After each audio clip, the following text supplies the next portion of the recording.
30-40 minutes about oral maxillofacial surgery, and then we'll have some time for questions. I'm going to start with a brief outline of the specialty and the sort of things we're doing at the moment. And then we've got Ross Leader, who's a trainee in the Northwest, and Amy Rowe, who's a Medicine First clinical fellow in the Midlands, are going to give it a few slides from their viewpoint. And then we're all being well, there'll be time for questions at the end. So this is what I'm going to talk about. I'm going to talk about what a typical working week is, the nature of oral maxillofacial surgery, qualifications and things, pathways out briefly to oral maxillofacial surgery, some examples, a little bit about research and academic opportunities, and then some suggestions for what you could do next. So this would be a typical week for a consultant oral maxillofacial surgeon.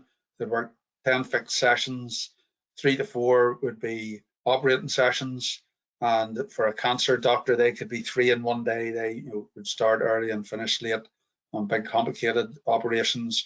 Other people would have a day of GA operating and maybe a couple of half days of GA or LA or day case procedures. If they've got a subspecialty interest, most people do, they would have a specialist clinic in trauma or cleft or the TMJ, and 2 general clinics where you just get whatever comes off the referral system. And most oral maxillofacial surgeons would have some on call, but luckily our specialty isn't too busy when we're on call, so it's not too arduous. So if you're coming from the medicine side, you would do medical foundation, core surgery usually before you go back into your dentistry as your second degree. And then you may choose to do some time as a postgraduate dentist before coming into ST1 if you completed your core and got your MRCS, or ST3 if you haven't. From a dentistry viewpoint, you do your dental foundation, 1 or 2 years in dental core, back to medical school for between 3 and 5 years, depending if you get a shortened course or not. Then 2 years of foundation, and then either 2 years of core or 1 year of run through. Then we get into specialty training. It's usually a 6-year program. There are 16 training rotations up and down the UK. Most of the time, although it's 5 years, most people would take a little bit longer to complete. And you would have 6 months grace period at the end, which is 6 months employment while you try and get your consultant job. The training interface group fellowships, cleft, cancer, trauma, used to be part of training, and now they're an add-on at the end. So is this pattern just long, or we're good, or we're older? Well, they've tried to improve training across surgical specialties, and it hasn't really made a big difference to the duration of surgical training or oral maxillofacial surgery training. But the good news is that compared to surgical specialties, dental specialties are still quicker.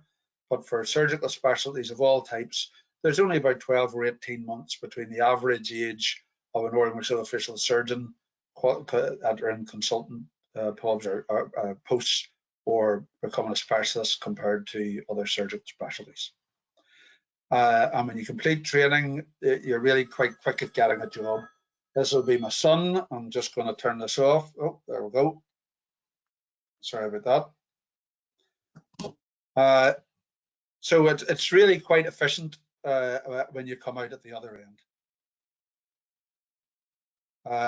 These are the subspecialties involved in dental training, in oral maxillofacial surgery training, and we're going to go through these in turn. So that's a list, and I'm going to talk through these one at a time. And the first one we're going to start with is trauma, because everybody does trauma if you're in the on-call route and working in a hospital that has general oral maxillofacial surgery. And we've come a long way from the olden days when it was external fixation, including the poor fella on the left of your screen is having traction for his mid-face fractures, to now most of the time it's internal fixation. We're plating all the bones back together. And facial trauma can be soft tissue injuries, dental injuries, broken cheeks, jaws, mid-faces, or even heads and faces. And trauma is really serious, because trauma to your face affects how your face functions, and your face is what is your interface with the world. That's what everybody sees. People don't see other parts of your body, they see your face. And there's been good preventative programs in the past with seat belts and with reducing the use of sharp-edged glasses, which was done by an oral maxillofacial surgeon in Cardiff, Prof. Shepherd. But there's still a rising tide of facial trauma.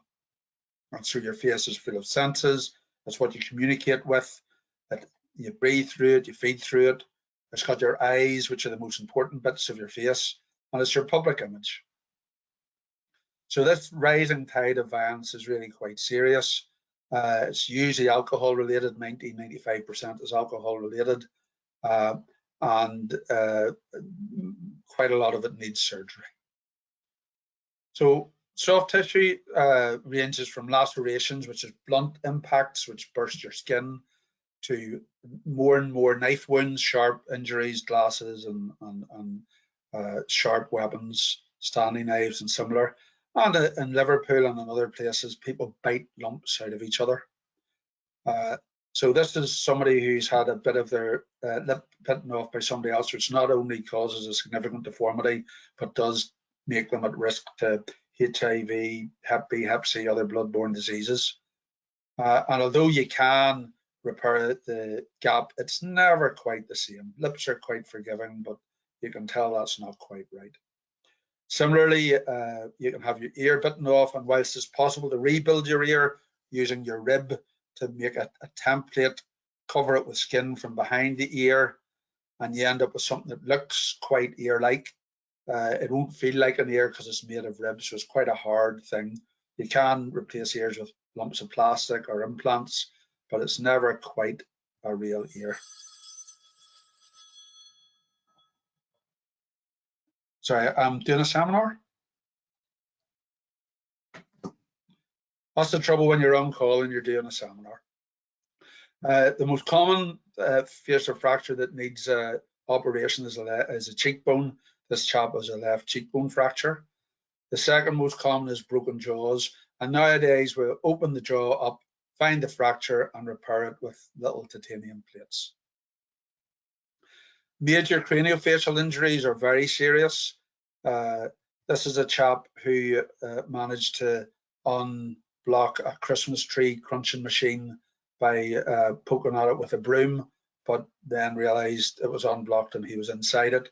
And this can give you quite extensive injuries to your head and to your face. Sorry for the gory pictures if you're having your tea. But if you work with the neurosurgeons and piece all the pieces back together again, you can end up with a good result.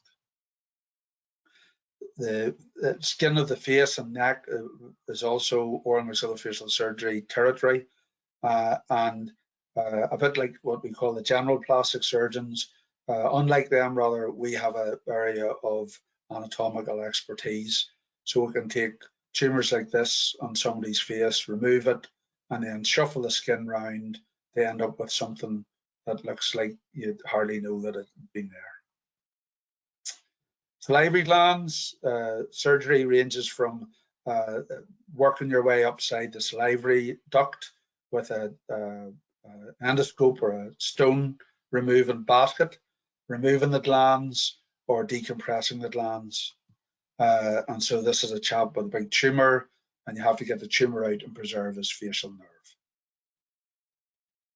Jaw joint surgery is a subspecialty of oral maxillofacial surgery, and yeah, you have to see a lot of people with jaw joint pain and jaw joint clicks to find people who need surgery.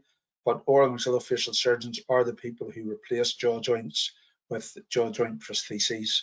Rare, but sometimes it's the only way to get people out of pain or get them to have a working jaw joint again if their jaw's been destroyed by infection or rheumatoid arthritis or psoriatic arthropathy. And cancer surgery is a big corner of oral maxillofacial surgery.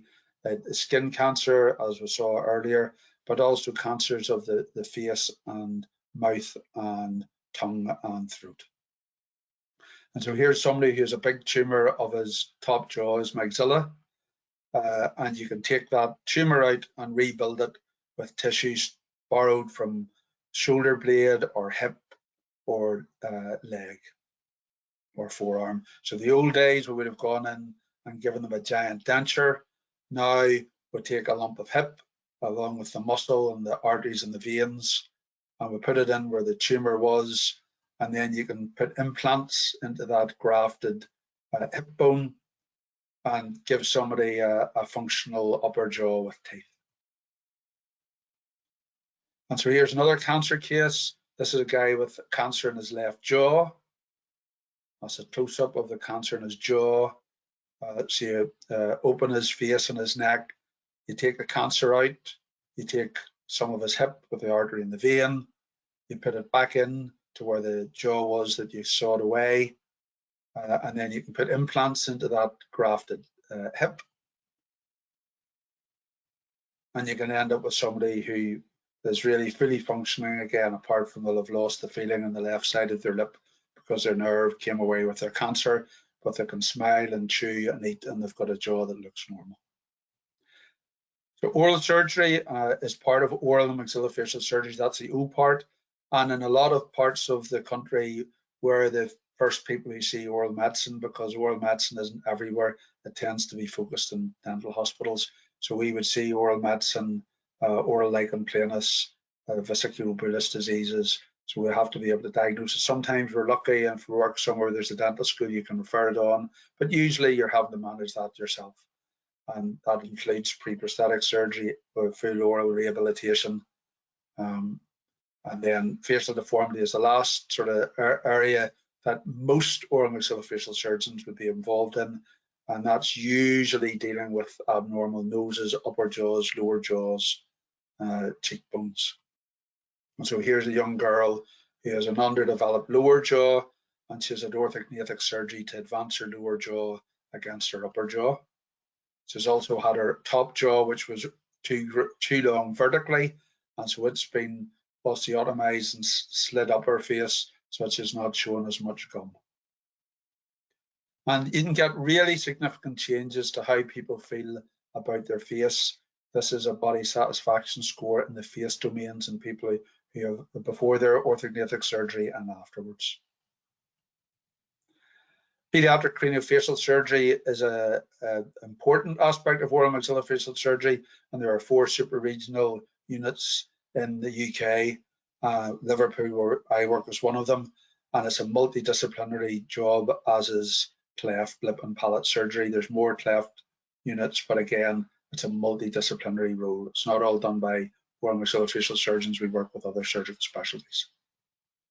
And there's more and more technology used in oral maxillofacial surgery, which includes making models, doing model surgery, creating implants, pre-bending plates, and then sometimes making a template to take your fibula and turn it into a jawbone. So this is a young lad who has a post-traumatic dent in his head. So you're able to make a model of his head, make a plastic prosthesis to fill in the dent and slip it in. This is another young girl who is very, very short in her lower jaw. So you can make a model of that lower jaw and make a distraction device. So you break the bone and then drag the healing bone to make new bone by osteogenesis with distraction osteogenesis. Here's the patient having had their jaw distracted, and that's what they look like with a jaw that has been cracked, stretched, and left to heal in its new position.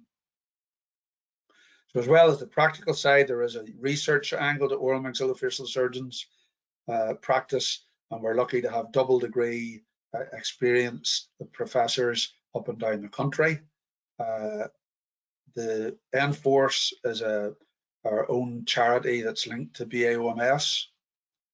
BAOMS is our National Specialty Association, so you'd expect me to get a plug for that. And if you're a second degree student and you're watching and you're not a member of BAOMS, you need to know that it's free to join if you're a second degree student. And if you can't make a profit out of your membership whilst you're a student, you're just not trying very hard. You can ask Amy and Ross a little bit later.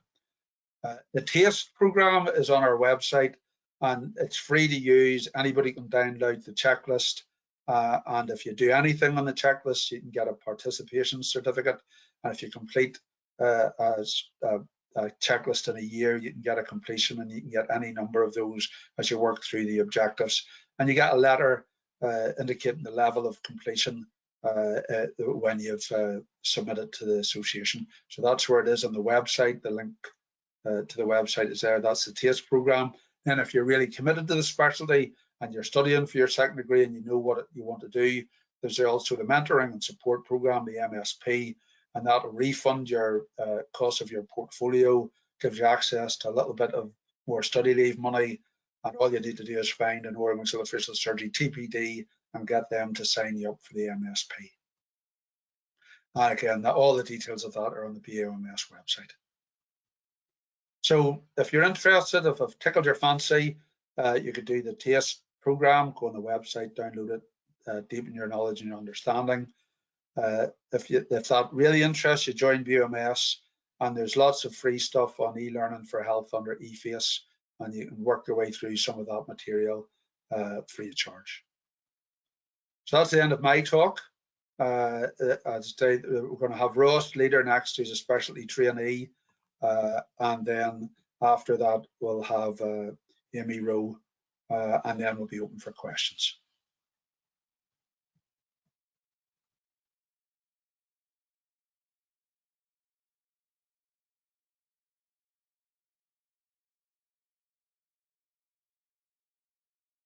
Guys, hopefully you can all see my screen clearly there. Nice to meet you. I'm Ross, as Mr. McGuinness introduced. I'm a specialty trainee in the Mersey region, currently ST4. So I'm going to briefly talk about my academic journey, my clinical journey thus far, and some tips for dentistry first, but in maxillofacial surgeons. I was going to touch on the training pathway, but I think Mr. McGuinness has already done that quite comprehensively, so I won't repeat what's already been said. So I qualified from the University of Liverpool in 2012. I went on to do my full MFDS and completed that with the Royal College in Glasgow in 2013. I then undertook a postgraduate diploma in clinical education just to keep myself busy. And I went back to medical school. I was one of the first people to complete the 3-year medical degree at the University of Liverpool, and I graduated in 2018. And then I attained my full member of the Royal College of Surgeons, again with the Royal College of Physicians and Surgeons, Glasgow, in 2021.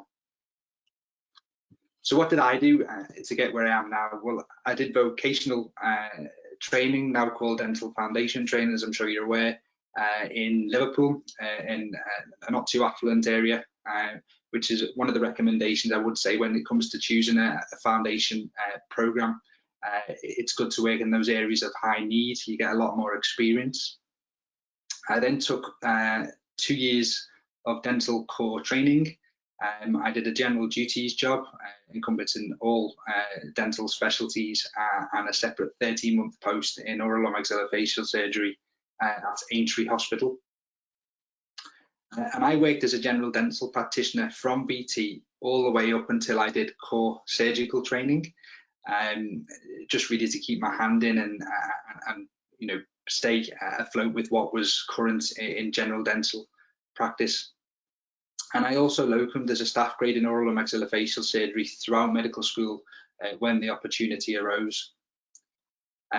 So since qualifying as a doctor, I undertook 2 years of foundation training, and this was split across hepatobiliary surgery, acute medicine, geriatric medicine, A&E, emergency general surgery at a major trauma centre, and general practice. And then I was lucky enough to attain a run-through number in oral and maxillofacial surgery. And the first year of this was mainly based in ENT. However, I covered vascular surgery, general surgery, urology, and trauma and orthopedics out of hours. And then due to attaining my full MRCS, I was then allowed to progress directly to ST3. And this is where training solely became oral and maxillofacial. And training runs from ST3 to ST7. And I'm currently in my second year of 5. So my tips is quite a busy slide, this, and you can take these or leave them really.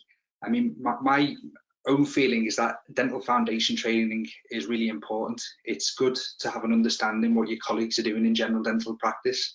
I don't think there's probably anything worse for them when they're ringing about dental advice on someone who has never experienced their day-to-day role. I would personally look to do 2 years of dental core training just to really make sure you know it's what you want to do, because there are lots of dental specialties out there, and a year of VT maybe doesn't give you the best impression of what you could do, depending on who you are as an individual. I'd look specifically at medical school entrance criteria if you are thinking of going back to university, and really starting early in terms of getting your CV and your application ticking all of those essential and desirable criteria. I think keeping your dental skills up whilst back at medical school is really useful, and it was certainly good for me twofold. One, the fact I could earn some money while I was back at medical school, and secondly, when I came into specialty training, I was able to carry a lot of them skills forward in terms of dental alveolar surgery. Locuming in maxillofacial units where possible is important. It's sometimes quite difficult to attain regular shifts in maxillofacial units because they already are well staffed by dental core trainees. But certainly at Aintree, there is the availability to do shifts on the locum bank, and we do have a lot of our medical students come back and help us, especially during the changeover period of the dental core trainees. Point 6 is a really important one, and this is to go to medical school with the intention of becoming an excellent doctor. Don't just go to medical school with the mindset, oh, I'm going to do oral and maxillofacial surgery. This subspecialty is not really of interest to me. I'm not a fan of cardiology. I'm not going to pay attention, because you'd be surprised how relevant and how important these rotations that you do across the medical and surgical specialties are when you qualify. So really don't take anything for granted when you go back to medical school. Really, look to learn as much as you can. Point 7, don't take on roles which you're not comfortable with. So you might find that when you go back to medical school, the job offers pop up of becoming second on call in a certain unit, etc. I would advise caution in taking these unless you do have the experience, because you might be expected to do some trauma out of hours.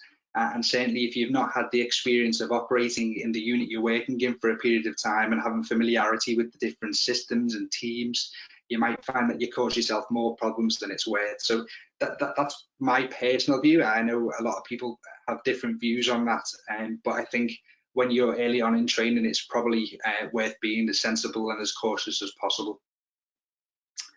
Keep in contact with like-minded people. I mean, that kept me sane when I was back at medical school. Really, it's really important to have that motivation in numbers. And BALMS is a really good place for that. The JTG group it was fantastic. Well, it is a fantastic resource, and certainly I met a lot of like-minded people who I'm very good friends with still. Make sure when you are back at medical school, you're looking at the ST1 or ST3 personal specifications. Make sure that you're getting the publications, getting the audits, etc., to tick them boxes. Don't just leave that until 4 or 5 months before you're about to apply, because all of a sudden it'll seem like a lot of work. And if you can chip away at that continuously, you'll find things a lot easier. Pool resources and share them. I certainly did this with a number of colleagues, and it really helps when it comes to sitting exams. So that there are resources out there, and people will be able to give you advice on what they use to sit MRCS or MFDS, for example. And there'll also be people who've been in that situation at medical school where they've started and thought, oh no, I don't know anything at all. And certainly that's a normal feeling when you first start medical school. But if you speak to people who've been there and done that year before you, they should be able to help guide you in order to make things a little bit easier. And I think finally, really just enjoy the journey. It's certainly not a race, although it can feel like that at some points in time. I've certainly got a lot out of all of the jobs that I've done, and I wouldn't change the route that I've taken at all. So yeah, this is just a summary of the training pathway, which Mr. McGuinness has already mentioned. So I won't talk too much more. Thanks very much. I'll hand you over to Amy.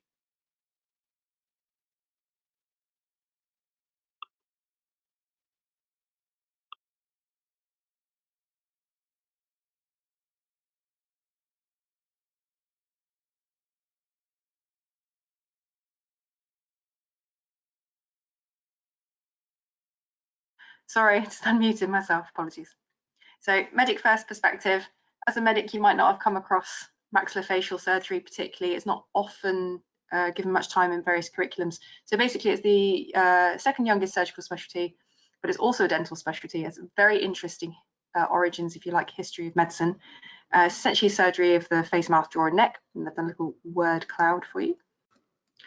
Lots of subspecialties, so lots and lots of areas of interest, from cancer to trauma to the temporomandibular joint, cleft surgery, salivary surgery, skin. There's huge remit. There's lots of crossover with other professionals. So as a medic, again, you might be thinking, well, why not ENT? Why not plastics? And essentially, we do have some crossover with other surgical specialties, but maxillofacial is unique.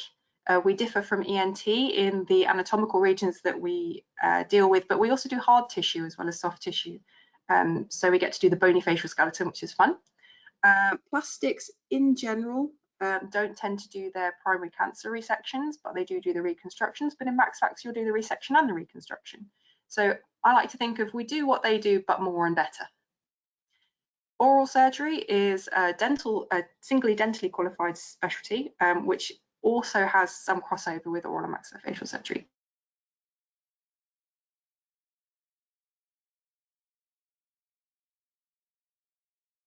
I've dropped out, apologies. It's important to have a good understanding of what your dental colleagues can add to your treatment. So understanding restorative dentistry, what is restorative dentistry? What is orthodontics? What do they do? Prosthetics and prosthodontics. Prosthodontics is provision of dentures. Prosthetics is where we can make new ears and noses and things. So there's quite a lot of people that you work with on a daily basis. And the wider MDT, anaesthetics and critical care, pediatrics, neurosurgery, major trauma, ophthalmology, these are all surgical specialties and medical specialties that you will deal with in your day-to-day lives in maxillofacial surgery. So it makes it tremendously interesting. As well as the wider NDT, your speech language therapists, dietetics, OT, physio, orthotics. So I think that makes it a really interesting surgical specialty. Why MaxFax? I personally think it's incredible surgery, maybe a little bit biased. Amazing scope, you see everyone from neonates to elderly patients, very wide MDT. You're thinking of your work-life balance as a consultant. You could choose to work in a very busy major trauma unit, somewhere that does lots and lots of head and neck cancer, or you could work in a district general hospital where it's more day case operations. So there's a wide variety of work-life balance that you could have depending on what suits you. Research focused specialty, there's lots of research going on in MaxFax, like Mr. McGuinness mentioned, high number of professors, which is wonderful. It's a very creative specialty. I've always found it very supportive, and there are other little benefits as well when considering MaxFax against other surgical specialties. Things like our second on-calls are often non-resident. The deaneries for maxillofacial surgery tend to be fairly small, so it makes having a life slightly easier, I think. There's also wider remit for other things like working in dentistry, as Ross has mentioned, working in other kinds of practices, and even working abroad. How do I get into MaxFax? You need 2 degrees, and this is the bit that can put people off. But essentially, the requirements are very similar to any other surgical specialty. You need your foundation training. You need a core or core equivalence. So that's either CT1 ±2 or at, like Ross is doing, to do that level of entry at ST1. And the usual publications, presentations, prizes, ticking all of the boxes. So again, wise words about preparing early. If you're in latter years of medical school, think about what you want to achieve to get into core or ST1, so that through your foundation years you can make headway into doing your audits, closing your audit loops, getting your publications, because these things take quite a lot of time. So if you start F1 with the mentality of you're going to start ticking all of these boxes, you'll be fine. A second undergraduate degree. Now, there is a publication that states that it does not significantly lengthen training. as medically qualified, we do have the option of 3 or 4 year dental degrees. And often in other surgical specialties, you might find that those specialties do require a little bit extra in their training. Often people go off and do postgraduate diplomas or PhDs or other kinds of fellowship work. But the benefit of doing your second degree also gives you a lot of other options. So if you are interested in private work, aesthetic work, working abroad, and the usual teaching training. So I wouldn't allow the extra time to put you off. Graduate entry dentistry, just a few practical things there. If you want to take a screenshot of any of this, or I think the recording is going to be made available afterwards, there's currently 3-4 year programs available. Sometimes universities do bespoke 4-year courses. In the past, Bristol and Barts have done, but you'd need to contact the institutions directly. There is the 3-year course at King's, which is aimed at medics who want to pursue MaxFax. Some of these courses do require UK CAT GAMSAT, so just be aware before time, so that you make sure you get any of those done that you need to. They are competitive, but generally year-on-year competition for these courses is less competitive than core surgical training. So if you can get into core surgical training, you'll certainly be able to get into dental school. Remember, like Ross said, if you're going to medical school as your second degree, go with the intention of being a good doctor. Similarly, if you're going to dental school, your application is to be a dental student, not a maxillofacial registrar. Remember that when you're applying.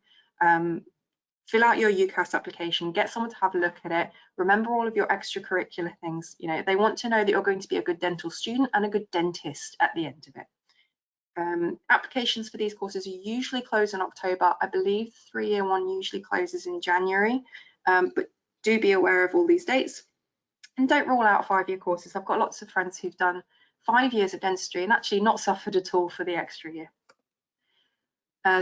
Think about how you're going to get through your second degree. Think about where you're going to live, how are you going to commute, how you're going to fund yourself.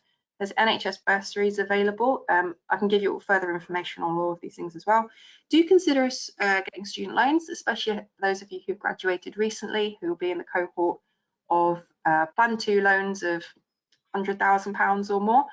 Essentially, those are going to be career-long repayments for you. So, and they're earnings linked, not amount owed linked. So the difference between you owing them £100,000 and £200,000 makes no difference to your repayments as it currently stands. So whilst the downside is you will be paying the student loan company for the rest of your career, the upside is you could essentially do 2 degrees and still be paying them the same amount. So yeah, just bear that in mind. You can always work. Lots of us locum in MaxFax during our second degrees. Here in Nottingham, we've got a fabulous first on-call rota for the weekend. So we do the days and nights over the weekend. Very, very supportive. But other medics have worked in other surgical, medical specialties just to pay the bills. Brown's bursaries are forthcoming. And while I'm not saying you should rely financially on your family and friends, but if you've got family, perhaps you could help you support you with accommodation or in any other way while you're studying. It's always a good thing. Think about your own situation and where you'll be most supported. Again, if you want to take a little screenshot, this is just a quick rundown of the pathway. Essentially, when you're coming through from medical school, get your foundation years, then you can either do your dental degree after foundation, in which case when you pop out, you'll need to do either core surgical or go in at ST1. Or you can do your core surgical before your dental degree, which is what I did, and then you are eligible to apply at ST3. I would again encourage any of you to spend a year working in dental practice, do your dental foundation training. I certainly didn't find it a waste of a year. I found it very insightful to see what it is that dentists actually do on a daily basis and what's realistic. At some point, you'll have to get your MRCS to be eligible for ST3. When you're doing your specialist training, you can take out a program to do all sorts of fun and exciting things, research, education. You get your exams, might want to do a fellowship. That's a slide slightly out of date. The fellowships now tend to be post-CCT, but to get into various subspecialties, there are fellowships available too. Got to mention BAMS. They are the British Association of Oral and Maxillofacial Surgeons, free to join as a student. You get to go to a fun yearly conference. You get a journal, which is also brilliant, and you can join the junior trainees group. We'd encourage you to get onto Facebook, search JTG of BALMS, and there's lots of lovely people there who, if you've got any problems or concerns, they've almost certainly been there before you and can help guide you. Again, another one you might want to take a little screenshot. This is just useful resources. And I think, oh, very quickly, just about me. So I did some A-levels, took a gap year, had a very boring job in human resources. I then went and did a BSc in biomedical science with a neuroscience focus, then did graduate entry medicine because I decided I wanted to be a surgeon. Did my foundation years, did some grown-up things. Then I did my core surgical training because I was really enjoying being a doctor and really enjoyed my core surgical training. Got my MRCS, did some night shifts. I think I worked 9 months in night shifts in MaxFact, which was also quite insightful. Then I went and did my BDS, had a couple of kids and started the diploma because of obviously I'm not busy enough. Did my dental foundation training, which was a brilliant year. Now doing some work in research, doing a little bit of SHO work. Eventually I'll be stepping up to do some registrar work and will be getting my national training number at some point. I plan to CCT within a couple of years of my other surgical peers. So I thought that was quite important to share as well. Anyone who's worried that things might be taking too long or worried that we're going to suffer from being behind other people. But at the same time, you can see from that there is so much scope to do so many other interesting things whilst on your MaxFact journeys. Thank you for listening. I think we're going to have some questions now. Oh, and feel free to email me at all.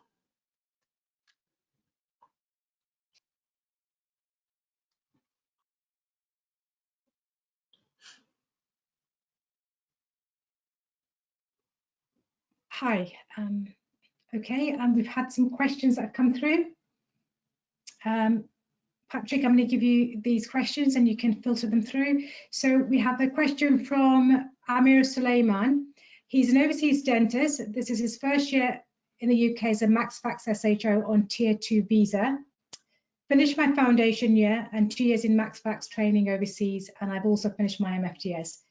I wonder how and when could I apply for medical school as I am on an overseas Tier 2 visa, and how can I overcome the high fees for an international student as it might cost 50k per year? And we've got to be finished by 7. I think that this is actually a common question with, unfortunately, a number of not very happy answers.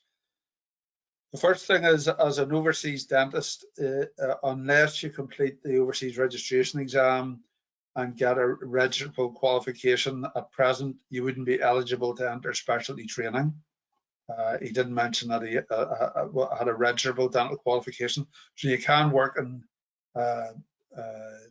dental core training with an overseas dental qualification, but you need to have a UK registrable one to get into specialty training.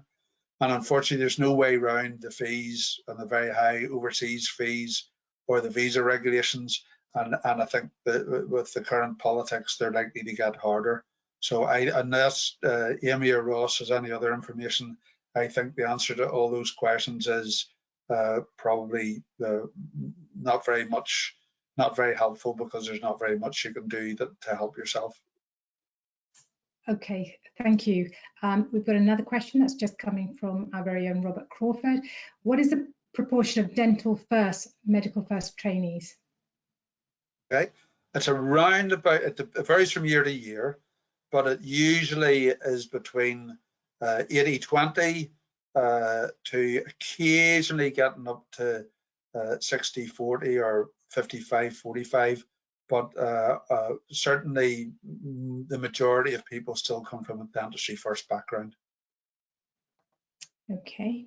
But there's advantages to both ways, and we're very ecumenical in that we're very happy to take people from either side. That's why I always thought it was important tonight to have Ross and Amy there to show that the main problem for medics is they don't know about us, they don't get exposure, so they don't realise that it's a great specialty to do. I think if more people got exposure at foundation and core, I think that balance might change. Okay, thank you. Another question that's just coming.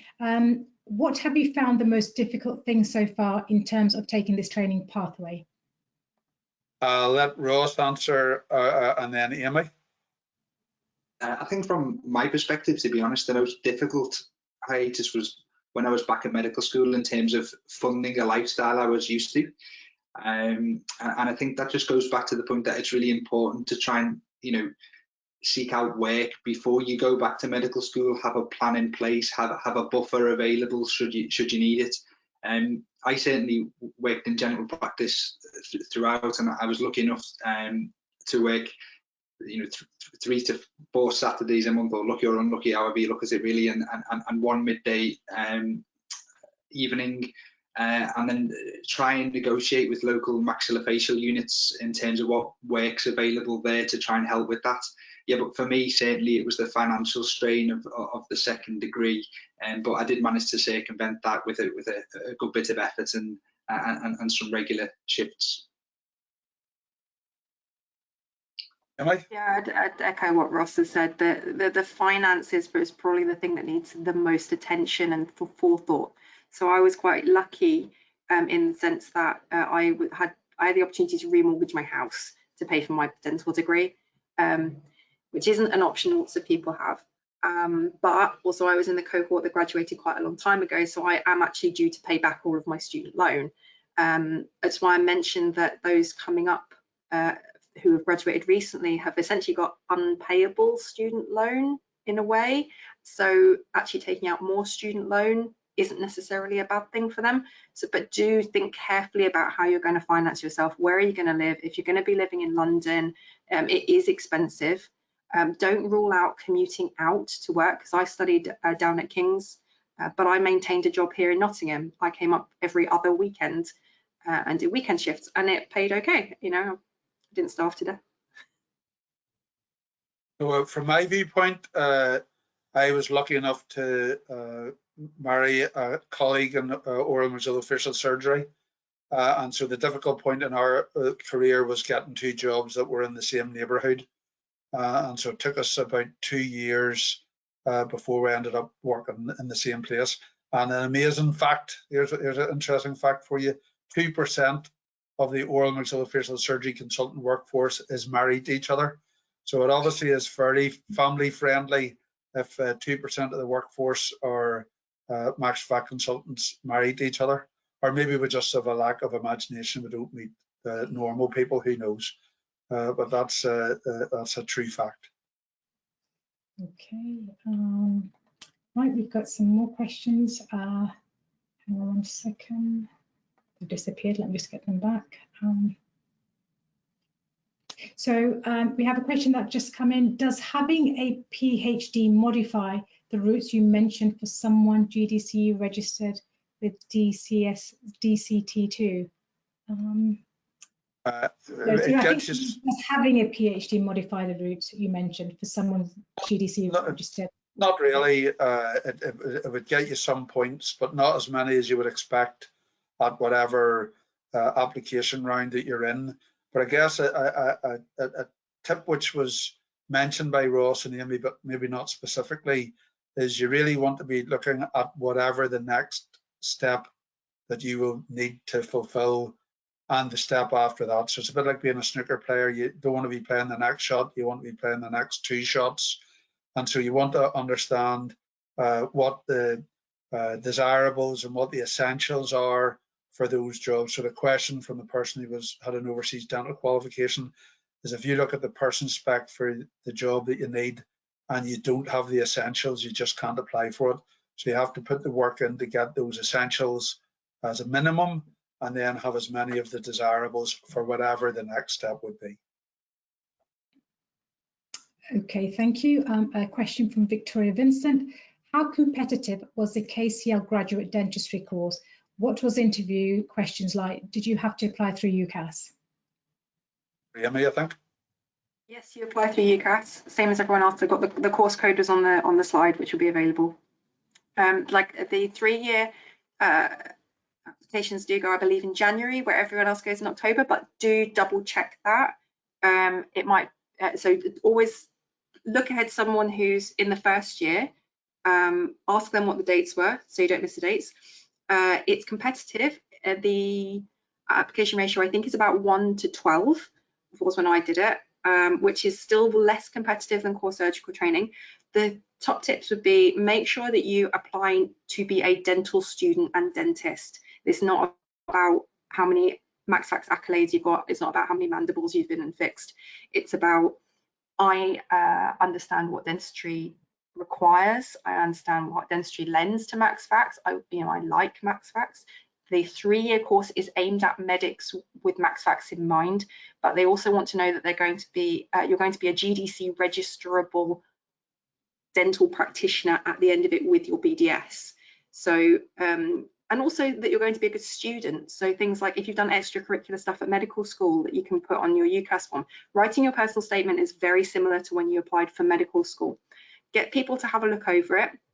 And again, get on the junior trainees group, Facebook group, because there's loads of people there who have either applied recently or who are applying, and you can ask for lots of advice and tips there.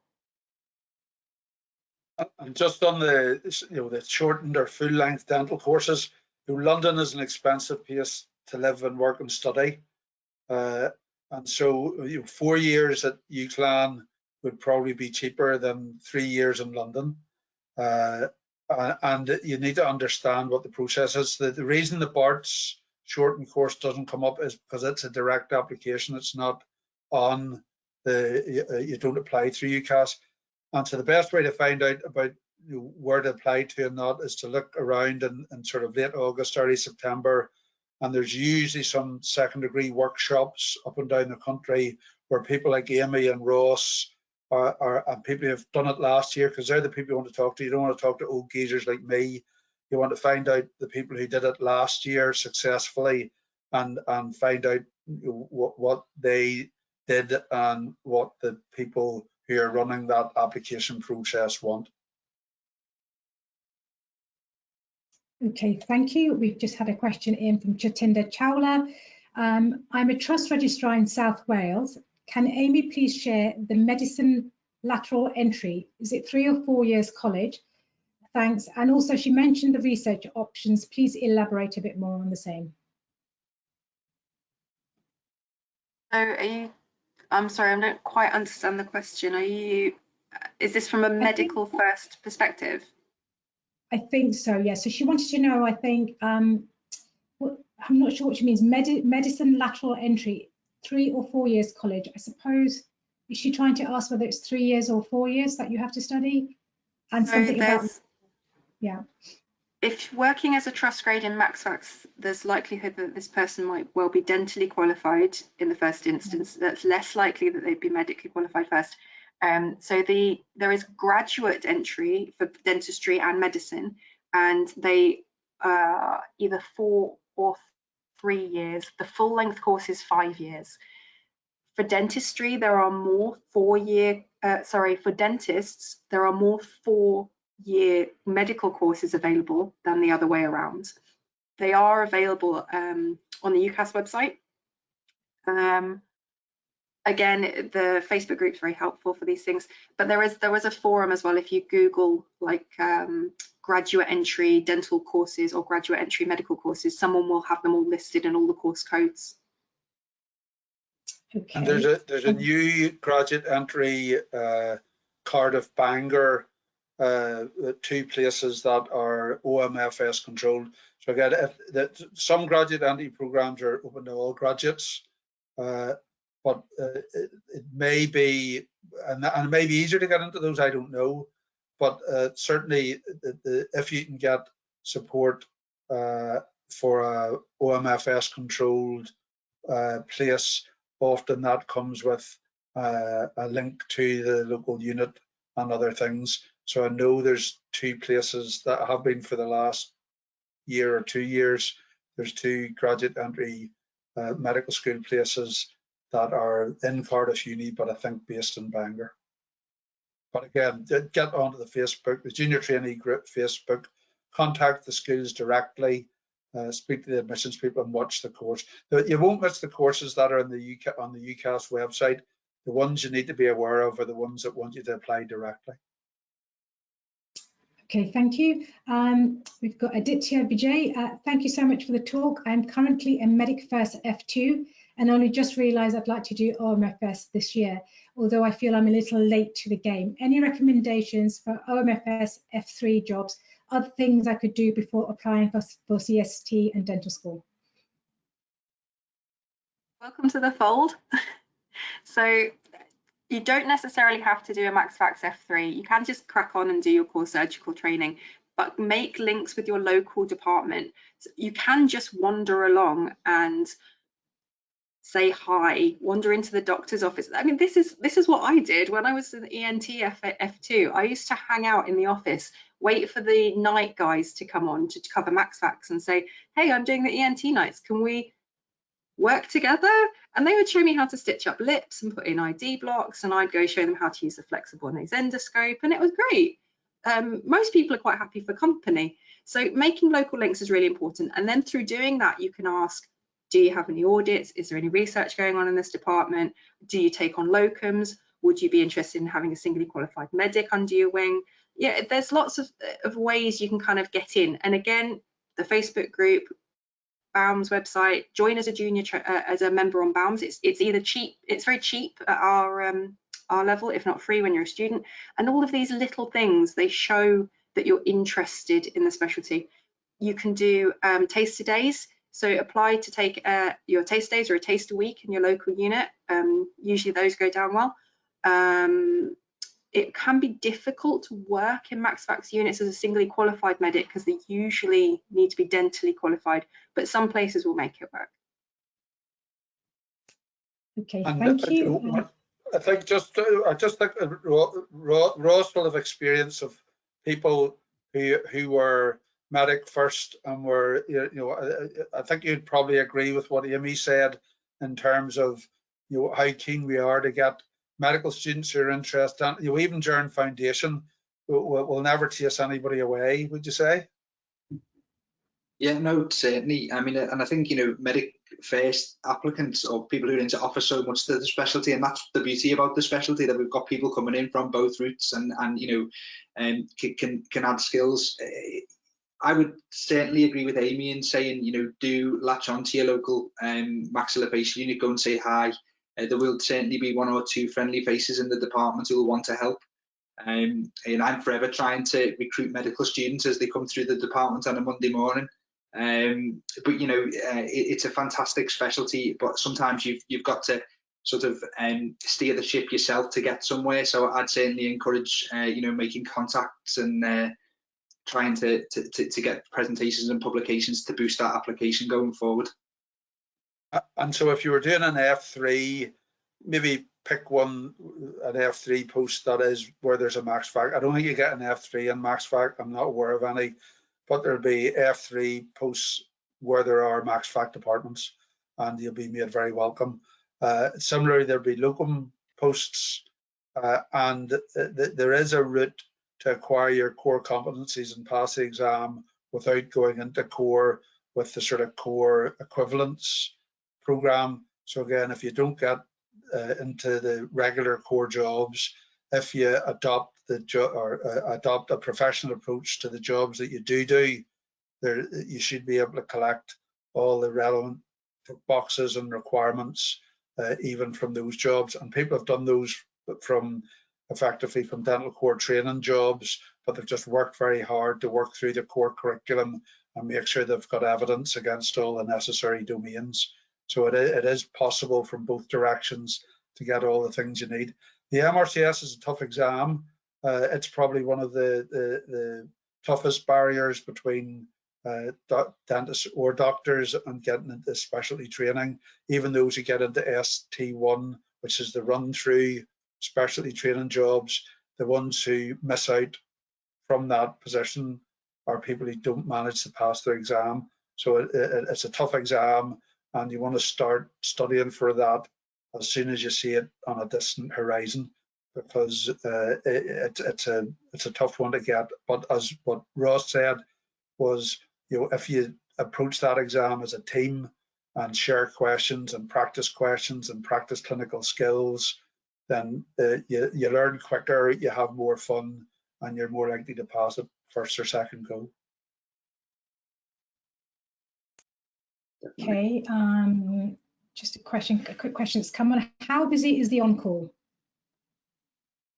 Well, it varies.